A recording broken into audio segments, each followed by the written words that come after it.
We're going to get into what happened at Carlisle High School in Iowa in just a second. I wanted to start off by addressing my Saints. And if you came for the video of the incident at Carlisle High School, just skip ahead a few minutes.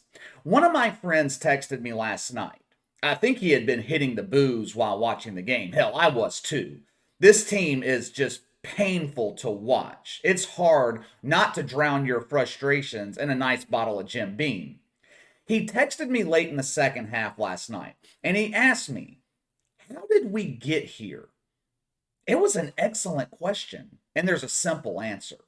And it's an answer that not many people are talking about right now.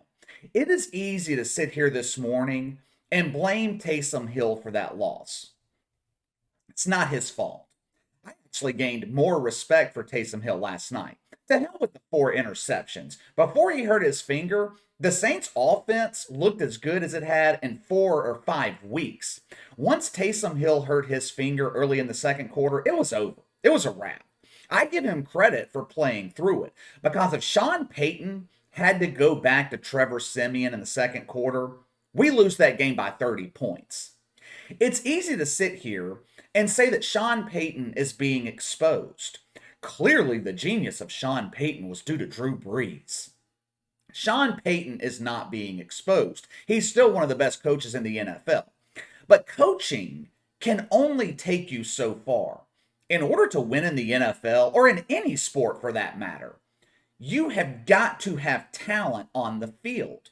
Right now, the Saints do not have an NFL caliber offense. I don't give a shit how creative Sean Payton gets with the play calling. If you don't have talent on the field, play calling is irrelevant. It's easy to sit here and blame the injuries. And look, the injuries have definitely played a part. Half the damn starting lineup offensively is standing on the sidelines. Our top receiver, his face has been on the side of a milk carton for the last 2 years. As far as I'm concerned, both Zion Williamson and Michael Thomas can get on the first train out of New Orleans. To hell with both of them. Michael Thomas is a prime example of why NFL teams should not pay wide receivers top dollar. A wide receiver is useless without a good quarterback. Michael Thomas, he should change his Twitter handle from can't guard Mike to can't find Mike. No one has seen this dude. And speaking of his bloated contract, that speaks to the real problem in New Orleans right now. 4 years of salary cap mismanagement is finally catching up with the Saints. I see a lot of people blaming poor drafting. That's not the problem. The Saints had one of the best draft classes in the history of the NFL back in 2017. They got some good contributors in 2018 and 19. The past 2 years, the draft hasn't been great, but the draft is not the problem here. From 2017 to 2020, Mickey Loomis and Sean Payton went all in. They pushed all their chips to the middle of the table. They knew Drew Brees' career was ending, and he desperately wanted another Super Bowl added to his legacy. They knew they had an elite defense for the first time in the Sean Payton era. At the time, the defense was also cheap. From 2017 to 2020, Mickey Loomis had to find creative ways to keep the roster together. The Saints were hard against the cap. They had to pay the players to keep them in New Orleans. So what did Mickey Loomis do? He pushed that money into future years.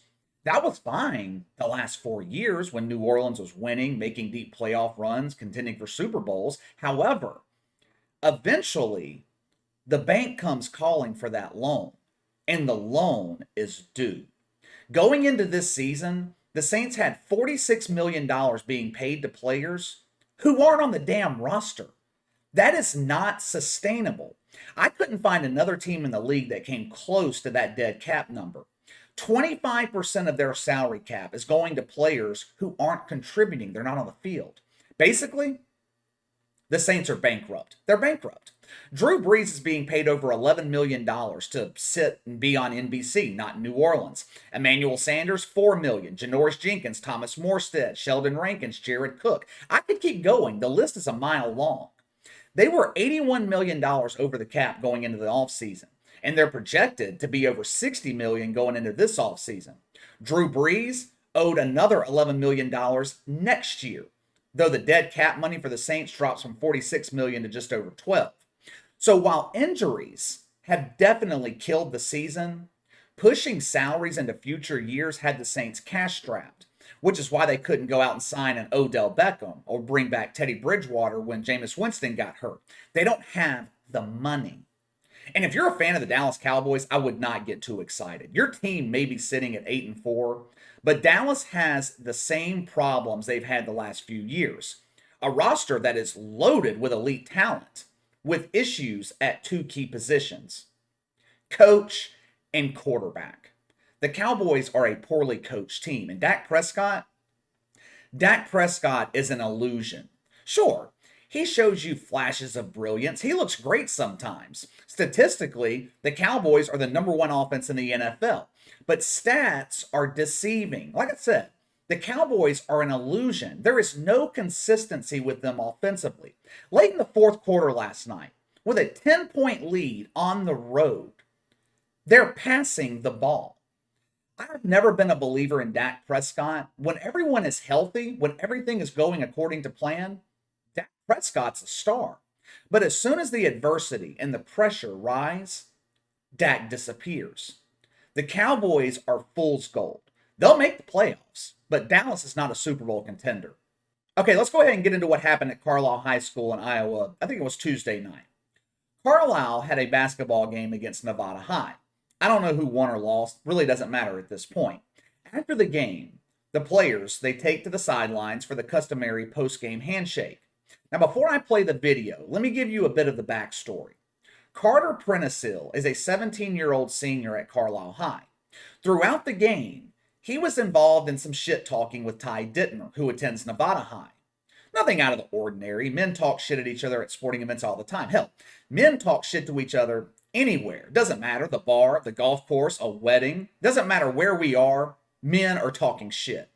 According to a couple of students and a couple of players, Ty Dittmer said something during the game that Carter Prenosil didn't like.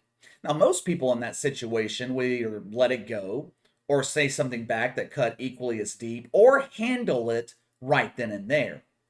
Carter Prenosil, he handled it a bit differently. Watch for yourself.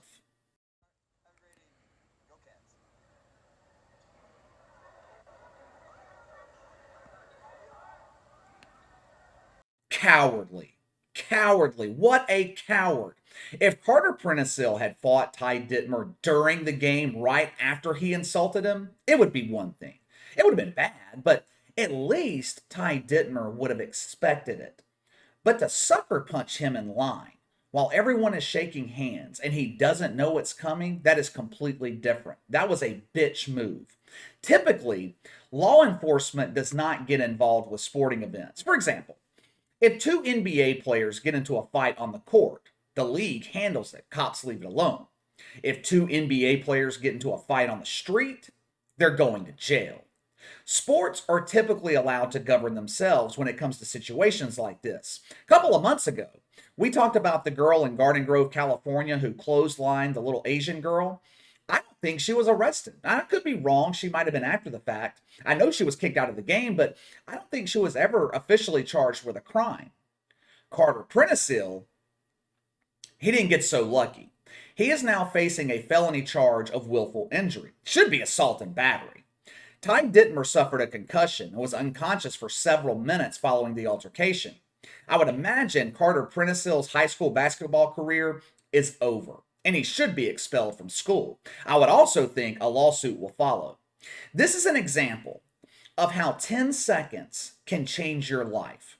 When you're 17 years old, you don't think about that. You don't think before you act. Now, at 37 years old, there is nothing you could say to me that is going to get me to physically assault you. Why? Because I have too much to lose. It's the reason that I don't go out late in bars anymore. Too much can go wrong.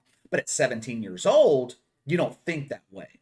This altercation could potentially follow Carter Prenosil for the rest of his life. It's all over the internet. When he goes to apply for college, this video will surface. If he was going for a scholarship, forget about it. When he goes to apply for a job, this video will surface. Now, does he deserve to spend time in jail? I mean, I don't think so. I mean, he's a damn kid. Jail is temporary anyway. This kid's going to have to deal with this for the rest of his life, and that's punishment enough. I'm sure he'll be put on some kind of probation, had to pay restitution for medical bills, but this video is going to follow him and impact the rest of his life. All right, it's time for me to head out to lunch. Let me know what you guys think about the shitty situation for my Saints and the ramifications for Carter Prenosil. How an emotional reaction in the moment will affect him going forward. Sound off in the comments below. Make sure to like and subscribe. Click the notification bell to receive all notifications from the channel. Best way to contact me is by email at btlkc84@gmail.com, KC_BTL84 on Twitter. I'll see you guys later.